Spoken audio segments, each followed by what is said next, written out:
Je peux être votre caddie. Non, Eddie, mon sac est plus grand que toi. Mais j'y arriverai. J'ai séché l'école, j'ai pris 4 tramways et je suis bien assez grand pour le porter. Je suis en 7ème et je veux être votre caddie. Chut, j'ai compris.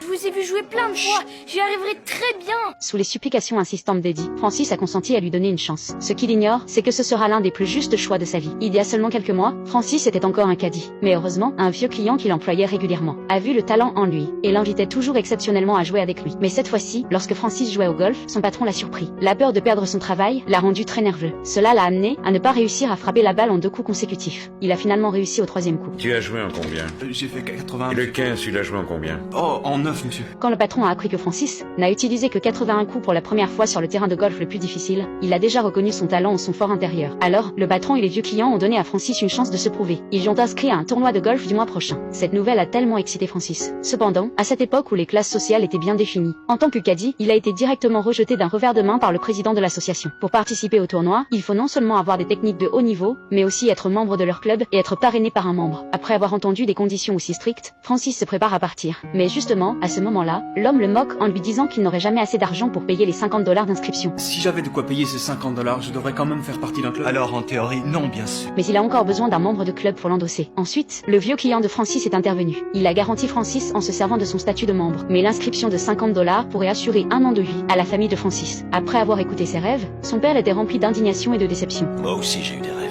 Mais quoi que tu fasses, te laisseront jamais traverser ces trucs. Je veux tenter ma chance. Voyant le regard si obstiné de son fils, le père a finalement consenti. Mais en même temps, il a conclu un pari avec lui. Si Francis perdait le match, il devrait abandonner ce sport. Oui, je te le promets. Le jour du match, comme Francis n'avait jamais participé à un tournoi, son manque de tranquillité mentale l'a amené à commettre des erreurs consécutives. Son dernier rang dans le classement l'a privé de motivation. Juste à ce moment-là, Eddie l'a encouragé. C'est vous qui décidez, hein, Francis. Mais ne levez pas la tête, c'est moi qui regarde la balle. On fait le part sur ce trou. Sous l'encouragement d'Eddie, Francis a montré tout son potentiel. Dans les matchs suivants, leur parfaite coordination a fait monter Francis du dernier rang jusqu'en haut du classement. Cela a fait sensation sur tout le terrain de jeu. Même le président est venu assister à son match. Mais cette immense attention a également apporté à Francis un stress sans précédent.